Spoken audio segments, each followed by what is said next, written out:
어디 조금 우리 성도들한테 설명을 좀 드려야 될 것 같아서 간단하게 보고 드리겠습니다. 다음 영상, 우리 아이들이죠. 이쁘고 귀엽고. 다음 영상, 그곳 상황이 지금 미얀마가 나라 정치도 참 잘해야 될 것 같아요. 태국하고 비슷하게 살았는데 정치적으로 문제가 생기면서 나라가 많이 어려워지고 이러면서 전기가 하루에 2시간에서 3시간 들어온답니다. 2시간에서 3시간 전기가 들어오면 냉장고를 못 돌려요.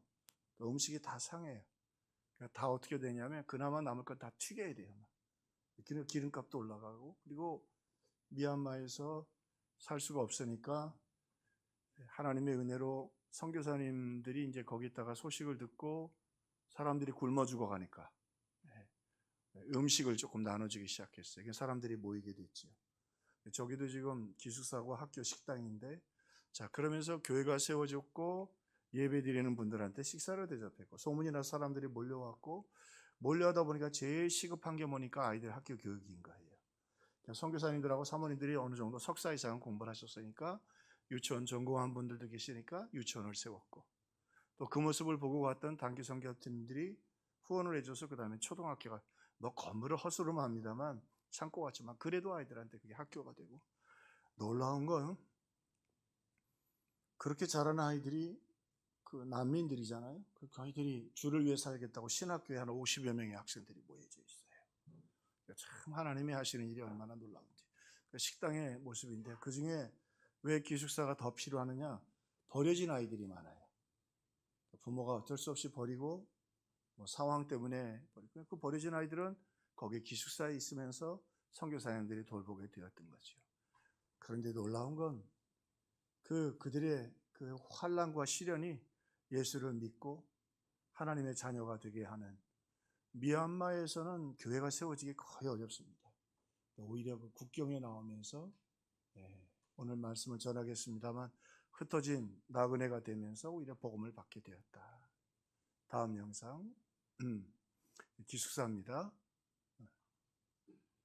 다음 영상 드립니다. 다행히 애들이 저를 좋아하더라고요. 그래서 같이, 그 다음 영상, 저렇게 실제 가보면 훨씬 상황이 안 좋습니다. 아주 더운 데다가 습하고 스콜이 자주 오르니까, 그래도 오갈 곳이 없는 저 아이들을 사랑으로 선교사님들과 또 사역자들이 품고 있었습니다. 학교입니다. 그래도 애들이 밝고요. 그 교회가 교육을 제공하니까 얼마나 감사해요. 그리고 다음, 강의실이 저거는 수업하는 아이들 학교가 몇 군데 있습니다. 초등학교, 고아원, 유치원, 초등학교, 중학교, 대학교까지 다 있는 거죠. 근데 나라에서 저 친구들은 안 돌봐줍니다. 그리고 시민권이 없기 때문에 학교를 갈 수가 없습니다. 그런데 교회가 이런 일을 하니 얼마나 감사해요. 뛰어노는 아이들입니다. 이 교회, 처음 세웠던 교회입니다. 교회에서 밥을 줍고 유치원이 생기고 초등학교, 중학교가 세우고, 지금은요, 이 미얀마 젊은이들 가운데 50여 명이 넘는 친구들이 주를 위해 살겠다고 신학교에 와 있어요. 할렐루야. 제가 섬기는 칼빈 대학교 신학생들 다 해봐야 한 50명밖에 안 됩니다. 여기 이 탈북이 아니라 이탈할 주민 중에, 난민 중에 이런 일이 있다는 건 하나님의 놀라운 섭리가 아닐 수 없었습니다. 자, 그 다음, 교회입니다. 여기 국경입니다. 태국 쪽에서 본 국경입니다. 다음 사진 부탁할까요? 저렇게 건너가면 미얀마고 이렇게 넘어오면 태국이에요.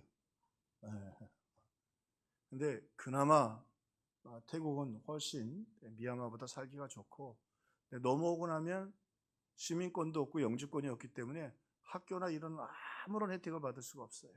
근데 가는 길에도 검문을 3번이나 합디다. 우리나라에서 들어가지 말라고, 위험한 지역이라고. 그래도 갔다 와야죠. 근데 제가 들어갔던 데보다 더 위험한 지역이 있었는데 거기는 아예 못 들어갑니다. 왜냐하니까 우범지대가 돼가지고 계속 약탈, 강도 이런 게 일어나니까 여기는 그 정도는 아닌데, 참 여러분, 교회가 있다는 거, 우리 성도들이 한국에서 다른 나라에서 못해요. 그래도 한국 교회가 와서 보고 참, 건물 조그만 거 하나 또 지어지고 기숙사 하나 또 지어지고, 그리고 학교도 이렇게 좀 허스르지만 또 세워지고. 오케이, 다음 영상입니다. 아이고, 오늘 한다희 성기사님 여기를 같이 가보자고, 비가 오면 들어갔다 못 나옵니다. 저 길이 질퍽거려가지고.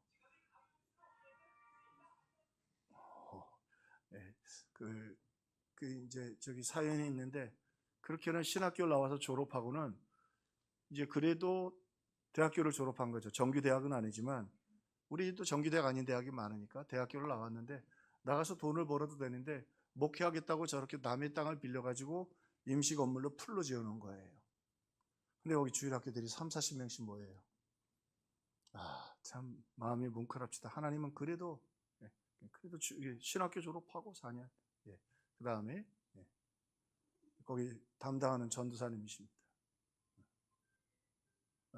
아이들이 30-40명 모이니까 한다희 성기사님이 앰프하고 그 다음에 기타하고 이제 가져가면서 찬양 한번 하라고 같이 찬양을 하는데, 참 그 중심이 주를 위해 살겠다고 하는 게, 하나님은 거기서도 일하시는구나. 자, 신학교입니다. 한다희 성기사님 통역하시는데, 제가 말씀드린 것처럼 왜 꼭 보내셨냐 그랬더니, 선교사님들은 태국말을 하고 저 사람들은 미얀마 말을 하는데 미얀마서로 된 신학서적이 없는 거예요.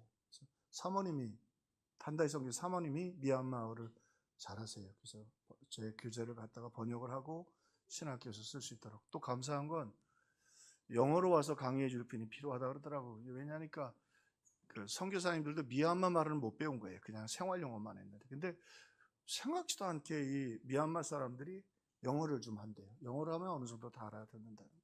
그래서 하나님이 가서 어려울 때 작은 미랄에도 도움이 필요해서 보내셨더라고요. 그래서 선교사님이 하나님 살아계시죠. 하나님이 준비하셨군요. 그래서 오면 또 책을 만들어서 다시 보내드리면, 어떤 선교사님도 그 교재만 제대로 쓰면 다 강의할 수 있으니까. 다음. 신학교 식당을 찍은 거였는데 가건물로 지어서, 여러분이 특별히 보내주신 조금씩 도와주셨는데, 거기 헌금 제가 좀 죄송합니다만 모아놓았던 거, 또 그렇게 해서 거기 장학금, 식사비에서 참 유익하게 사용하고 왔습니다. 학교 건물입니다. 위에는 예배당, 밑에는 강의실입니다. 우리 같이 한 50여 명의 학생들이 얼마나 가슴이 뭉클하든지요. 참 그렇게 난민이 되어서 주를 위해 살겠다고 신학교에 모여 있습니다. 식사하는 장면인데 못 먹지요. 먹는 게 우리 대한민국은 다이어트 하느냐고 야단인데, 저기는 참 우리가 얼마나 복받고 사는지 참 가슴이 아프더라고요. 아이들 옷이 막 헤어져 가지고, 그래도 가는 그날 어떤 분이 돈을 보내 가지고 애들 슬리퍼, 크록스 같이 비슷하게 생긴 그걸 5개 갖고 왔는데, 그걸 받고 너무 좋아하더라고요. 마지막인가요? 고맙습니다. 우리 기도해 주시기를 바랍니다. 제가 출발하기 전에 설교 준비를 거의 다 해놓고 갔습니다. 왜 했냐면 에스더서를 마무리하면서 에스더서를 통해서 이제까지는 성경을 보았는데, 성경 전체의 역사 속에서 에스더서가 어떤 의미를 담고 있는가를 설명하려고 디아스포라의 설교를 준비했습니다. 근데 이 디아스포라의 이야기는, 디아스포라라는 말은 디아, 흩어지다, 헬라어 말로 스포라, 씨를 뿌리다 이러는데, 넓은 범위 내에서는 고국을 떠나서 타향살이하는 사람들을 의미하는데, 성경에서 이걸 좁게 해석할 때는 바벨론 포로 이후에 자기 나라를 떠나서 페르시아에 있으면서 신앙을 지키려고 애쓰는 사람들, 미약해도 그들을 디아스포라라고 성경에서 설명을 합니다. 오늘 에스더서를 마무리하면서 에스더에게 막 복을 에스더와 특별히 모르드에게 복을 주시죠. 그가 백성들의 사랑을 받고 칭찬을 받고 부귀를 얻고 권세를 얻고 왕의 이인자가 됩니다. 그러면서 우리에게 던지는 질문이 있습니다. 왜 모르드게를 그렇게 하나님이 복을 주셨는가? 그를 왜 이렇게 높여주셨는가? 여러분 보세요. 정말 공짜 없습니다. 한국이 험지까지 가서 선교하고 복음 전하니까 이 나라가 이만큼 사는 겁니다. 할렐루야. 태국도 발버둥 치는데요, 안 됩니다.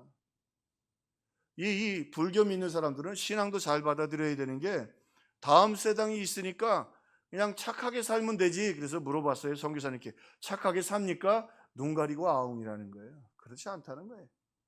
오늘 하나님 앞에 믿음으로 사는 게 얼마나 귀한지. 자, 그래서 오늘 중요한 건 또 다른 질문은 뭐냐면, 그러면 모르드게가 그렇게 하나님이 높여주신 것은 그의 백성의 이익을 도모했기 때문이다, 돌봤기 때문에인데, 중요한 질문입니다. 그러면 여기 말하는 그의 백성이 누구냐 말이죠. 그의 백성은 하나님이 사랑하시는 자기 백성인데 그게 유대인이냐? 그렇지 않다는 겁니다. 왜냐하면 그들을 디아스포라로 흩으셔서 페르시아에 흩어져서 그들이 살게 되었지만, 난민이 되었지만, 그들도 난민입니다. 그런데 그 난민이 된 거기서 여러분, 이 신앙의 심은 얼마나 무서우냐면 아무리 흩어져 거기 살아도요, 신앙 안 버립니다. 발로 밟히고 짓밟히고 예루살렘으로 못 돌아가는 것 같아도요, 하나님이 그 안에 내가 예수 그리스도를 믿고 하나님을 믿는 믿음은 결코 세상에서 희석되지 않습니다. 그들이 그래도 거기서 신앙을 지키면서 믿음으로 한 걸음 한 걸음 살아가면서 이방인들이 개종하게 되고 이방인도 하나님을 알게 되지요. 말씀 한번 드렸습니다만 동방 박사들이 어떻게 알았을까? 그게 바로 이 바벨론 디아스포라 중에 하나였던 그 다니엘이 했던 예언 속에 있었던 그 예언을 그들이 염두에 두었던 거예요. 그러면서 그들이 하나님께 관심을 갖고 하나님을 믿게 되고 복음이 세계에 전파되도록 하나님이 준비해 두셨던 것입니다. 자, 그래서 이 에스더서의 아주 중요한 이야기는 디아스포라 이야기입니다. 하나님이 디아스포라를 통해서 어떤 일들을 하시고 하나님은 어떻게 이 디아스포라를 사용하셨는가. 자, 성경과 디아스포라라는 말은 흩어진 나그네들을 말합니다. 고향을 떠난 나그네들을 말하는데, 하나님이 아브라함을 믿음의 조상으로 처음 부르면서 어떻게 보면 그가 우상을 만들어 팔던 집에 큰 부잣집의 아들이었고, 그런 말미암아 그 사회에서는 걱정 없이 살아갈 수 있었는데, 하나님이 그를 본토 친척 아비의 집을 떠나 내가 내게 지시할 땅으로 가라, 그리고 가나안 땅으로 가라고 하십니다. 그 말은 나그네가 되라고 하는 말이죠. 우리 노래 가운데도 나그네처럼 있죠. 뭐 오늘도 걷는단 많은 정처 없는 나그네, 뭐 왜 모르는 것처럼 시치미를 떼십니까? 선교지에 가니까 그게 찬송가 700장이래요. 700장 찬송 없습니다. 근데 무슨 말이냐면 그게 그렇게 가슴에 와 닿는다는 거예요. 나그네. 왜? 나그네는 낯선 땅에 삽니다. 서럽습니다.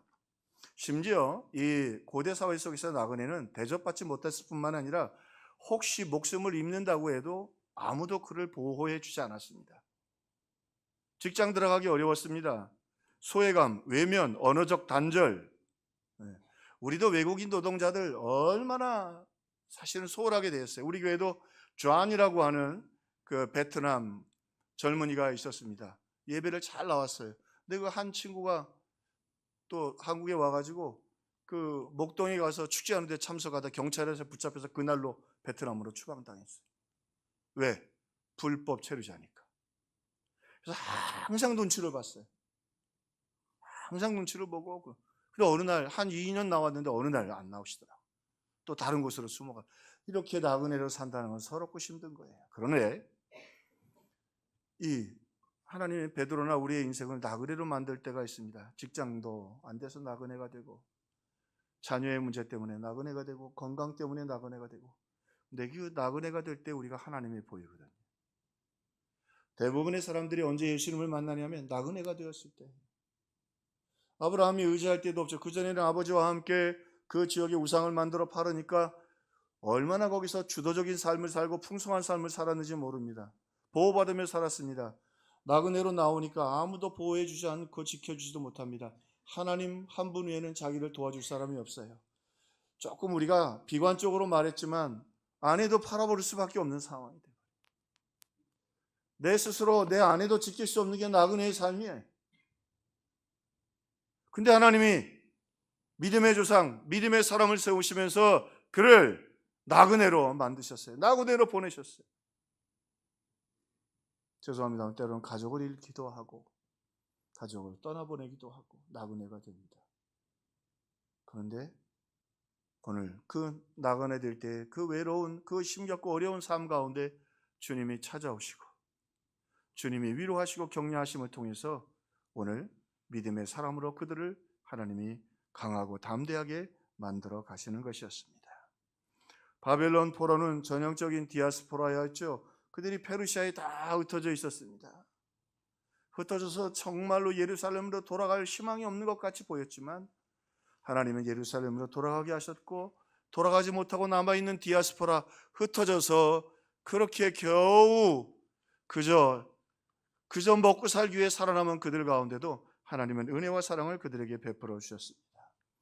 하나님이 그들을 위한 특별한 배려가 있었으니 회당이라고 하는 것이었습니다. 예루살렘 성전에 일부의 사람들이 돌아와서 성전을 재건했죠. 그리고 그 구약 신앙의 핵심은 성전에 있었습니다. 근데 못 들어가고 흩어져 있는 그들 가운데 있는데 하나님이 그들에게 회당을 만들게 하셨습니다. 회당은 그저 믿음의 사람들이 모였을 때 같이 모여서 그냥 예배 드리는 거예요. 믿음의 공동체예요. 얼마나 쓸쓸했겠어요. 언제 우리는 예루살렘으로 돌아갈고 우리는 언제 다시 그 예루살렘 성전에서 하나님께 예배할 수 있을까? 그들이 예루살렘을 그리워하면서 예배를 드렸습니다. 그런데 놀라운 건 시간이 지나면서 그들이 흩어진 그 디아스포라 땅에 하나님이 거기 계신 것을 알게 되었어요. 왜냐하니까 그들이 모일 때 제사를 못 드리죠. 제단이 없고 제사장들이 없기 때문에 제사장이 있다 할지라도 번제단 그리고 성소가 없어요. 다 뺏겼어요. 그나마 그들이 가셨던 성물, 금으로 된 법궤, 금촛대, 향대 다 뺏겨서 다 가져가 버렸어요. 얼마나 속상해요. 그런데 회당을 어떻게 그들이 공간을 만들어서 모였는데 거기서 구약의 율법책을 읽죠. 그 구약의 율법책을 읽을 선지자들은 하나님 남겨주셨어요. 거기 레위 사람들이 있어요. 성경을 읽어요. 그리고는 찬송해요. 찬송 못할 게 뭐 있어요. 거기서 또 뭐예요? 기도해요. 그러면서 놀라운 걸 발견하게 되는 게 예루살렘 성전의 예배보다 회당에서의 예배가 더 은혜가 되는 거예요. 거기다 또 놀라운 건 자녀 교육도 거기서 시키는 거예요. 그뿐만이 아니라 예루살렘 성전에는 이방인이 가까이 올 수가 없었어요. 그런데 회당에는 누구도 들어와요? 아무도 조건이 없어요. 회당에 대한 어떤 율법적 제재도 없어요. 유대인들은 자기들의 그 정체성을 지키려고 막 법이 많습니다. 주일날에는 그 음식을 만들 때도 불을 하나 정도 피우는 건 괜찮지만 둘은 안 되고 버스 정류장으로도 3정거장 이상 가면은 안 되고 막 다 법을 만들어 놓는데 회당 법은 법이 없어요. 근데 거기서 성경이 읽혀지고 거기서 찬송이 있고 거기 이방인들이 들어오는 거예요. 근데 하나님이 이방인들도 이제 구원하기를 바란다고 하는 사실을 회당에서 알게 되었어요. 하나님이 놀라운 은혜로 그 회당 가운데 그들을 찾아가고 예루살렘 성전에서 찾아오기를 기다리시는 하나님이 아니라 그 흩어진 디아스포라의 땅에 흩어진 나그네들에게 찾아오시는 하나님을 그들이 깨닫게 되었던 것입니다. 그렇게 하나님은 흩어지고 초라한 그 인생들에게 하나님의 은혜와 능력과 역사를 보여주셨습니다. 심지어는 예수님은 이 땅에 디아스포라로 오셨어요. 하늘 영광 다 버리고 나그네로 이 땅에 오셨잖아요.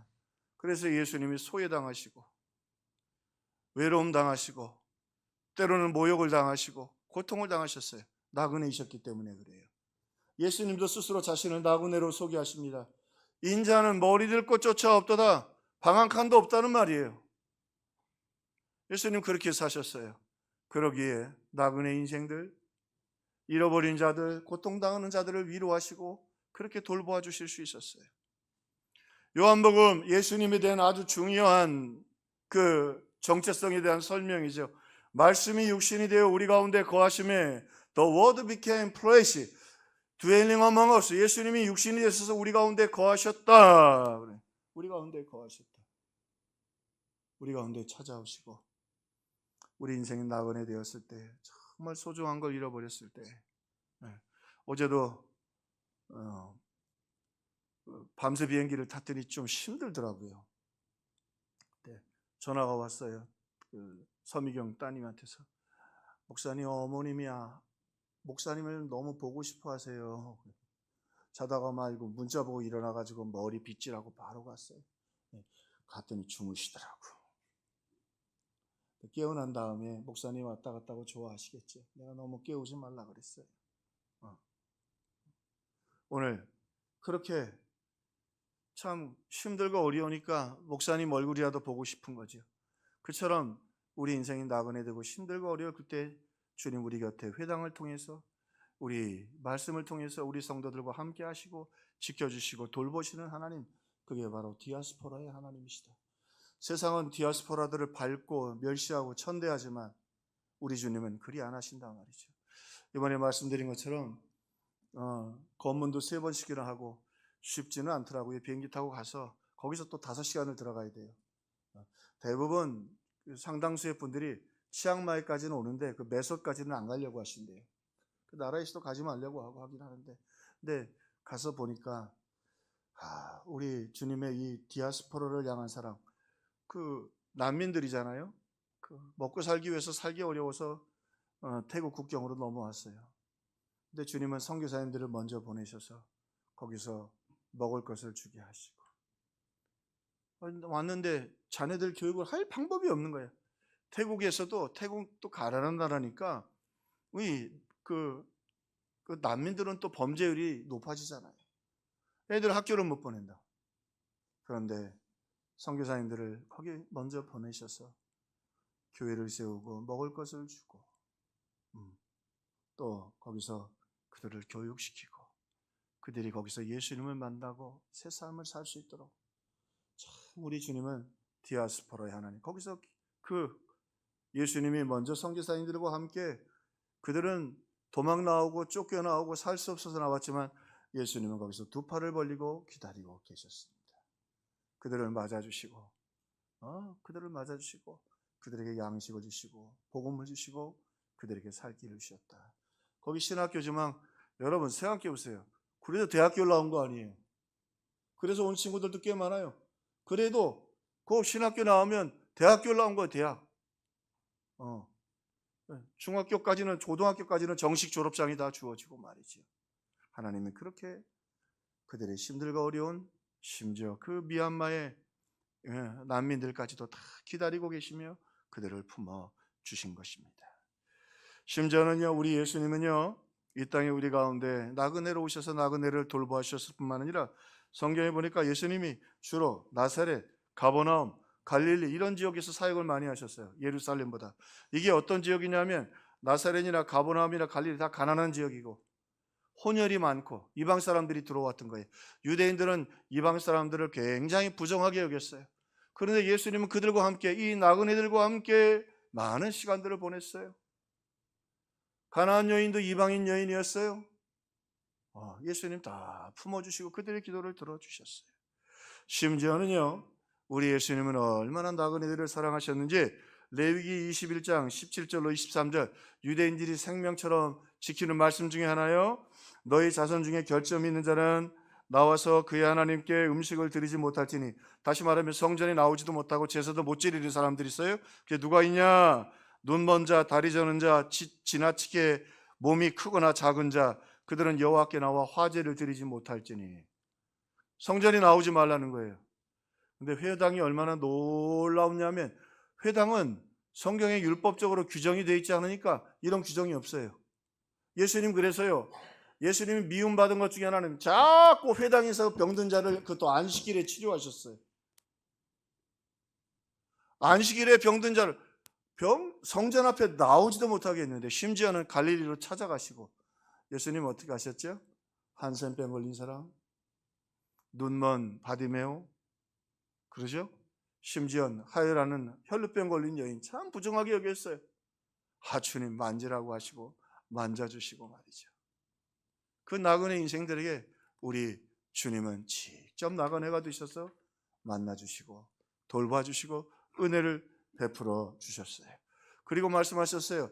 누구 때문에 이렇게 병들었습니까? 누구 때문에 이렇게 나그네가 되었습니까? 누구 때문에 가족이 이렇게 안 됩니까? 누구 때문에 자식이 이렇게 안 됩니까? 누구 때문에 병이 듭니까? 우리 주님 말씀하십니다. 하나님이 그렇게 하셨다. 하나님의 영광을 하나님이 그렇게 우리를 나그네가 되게 하시고 눈물의 골짜기를 걸어가게 하셨다. 아브라함도 믿음의 조상이 될 수 있었던 것은 그가 나그네가 되었기 때문이란 말이죠. 여러분, 어떤 일 때문에 나그네가 되어 계십니까? 뭐가 여러분의 마음을 아프게 하고 아무에게도 말하고 싶은 얼굴 마주치고 싶지 않은 여러분의 어떤 상처와 비밀이 있습니까? 그 상처와 그 비밀들이 우리가 우리 주님 예수 그리스도 앞으로 나가게 되는 여러분 지름길이요 신비의 길이 되는 것을 믿으시기를 주님의 이름으로 축원합니다. 제자들에게 말씀하십니다. 오직 성령의 임하시면 너희가 권능을 받고 예루살렘과 온 유다와 사마리아와 땅끝까지로 내 증인이 되리라. 이 말은 뭐냐면 니들 가서 다 나그네가 되라는 말이에요. 땅끝까지로 내 증인이 되리란 말이죠. 거기 가면 너희들이 보호도 못 받고 너희들을 지켜주지 않겠지만 그래도 복음을 들고 땅끝까지 가라는 겁니다. 너희들은 나그네가 되라는 말입니다. 베드로에게 하나님이 환상을 주셨습니다. 너 고넬료에게로 가라 그랬더니 베드로가 3번이나 거절해요. 이방인이거든. 왜? 이방인에게 가면 유대인들이 시끄럽거든. 또 갔어 베드로가. 왜 베드로는 자꾸 이방인들에게 관심이 많아? 아브라함의 자손 아니야. 시끄러우니까. 베드로도 알기는 알지만 시끄러운 일을 안 하고 싶잖아요. 그러니까 하나님 환상을 보자기에 이방인을 보여주셨는데 저는 더러운 거 안 먹습니다. 안 먹어왔습니다. 하나님이 3번 말씀하시는 너 가라. 그 말은 뭐냐면 그 나그네 된 디아스포라 된 고넬료에게 가서 복음을 전하라고 하는 거거든요. 3번 꾸중을 듣고 베드로가 갑니다. 그리고는 그가 예수 믿고 그 디아스포라 된 고넬료를 통해서 이방인에게 복음을 전하게 하셨던 것이지요.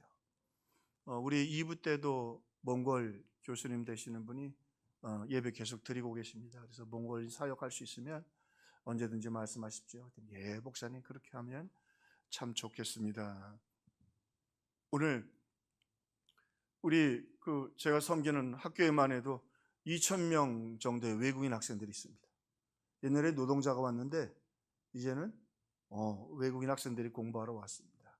오늘 우리 평화교회가 베드로가 잘 못 알아들으니까 그런 것처럼 너무 우리의 삶에 매이지 말고 주님의 마음을 품고 우리도 믿음의 디아스포라가 되고 또 믿음으로 디아스포라를 섬기는 성숙한 저와 여러분 되기를 주님의 이름으로 축원합니다. 자, 그리고 오늘 베드로가 마지막에 유서처럼 베드로 전서를 쓰는데요. 베드로 전서를 쓰면서 오늘 같이 읽었는데 이렇게 베드로가 말하죠. 예수 그리스도의 종이며 사도인 시몬 베드로는 우리 하나님과 주 예수 그리스도의 의를 힘입어 동일하게 또 보배로운 믿음 안에 선 그리고는 이렇게 소개하죠. 예수 그리스도의 사도 베드로는 본도, 갈라디아, 가파도기아, 아시아, 비두니아에게 흩어진 나그네. 이게 디아스폴라테스예요. 디아스폴라. 흩어져 있는 나그네. 그러니까 이방인들이에요. 베드로도 처음에 몰라서 고넬료에게 가라 그러니까 안 갔는데 이제는 그의 순교하기 전에 이 베드로가 깨닫게 되었죠. 디아스포라 흩어진 그들 이방인들 그들에게 주님의 마음과 사랑이 있음을 그가 깨닫게 되었던 것입니다.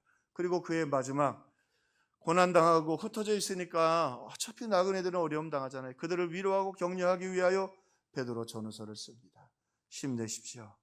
주님도 나그네셨고 나도 나그네고 그리고 나도 나그네로 살아가고 있습니다. 그리고 베드로가 정신 차리고 나중에 로마의 나그네가 되어서 나그네로 순교하지. 그게 오늘 신약성경에 놀라운 나그네 디아스포라의 역사인 것입니다.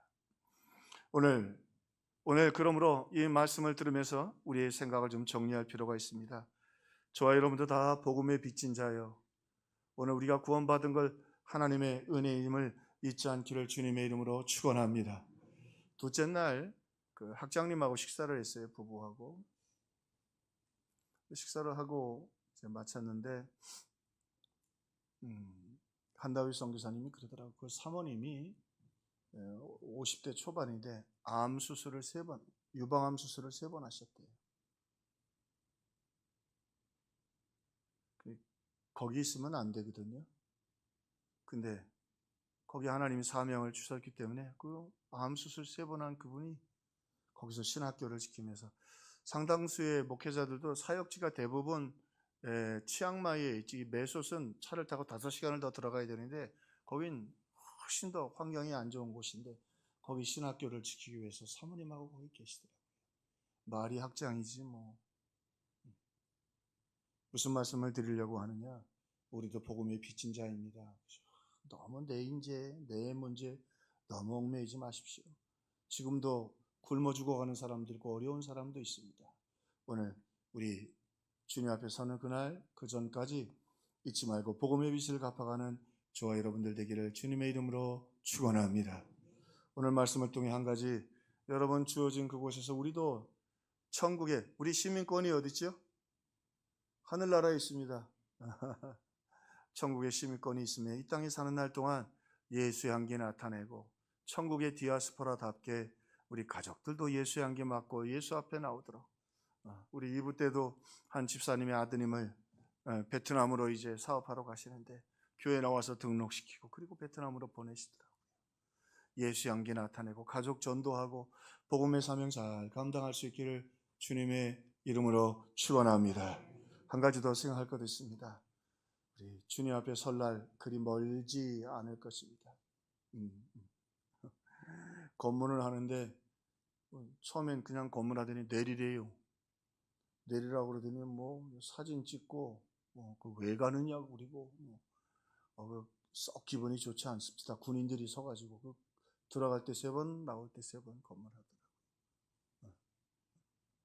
그렇지만 그래도 그 발걸음 속에 생각한 것이 하나 있습니다. 그래, 나도 천국에 여권 낼 때가 있겠구나.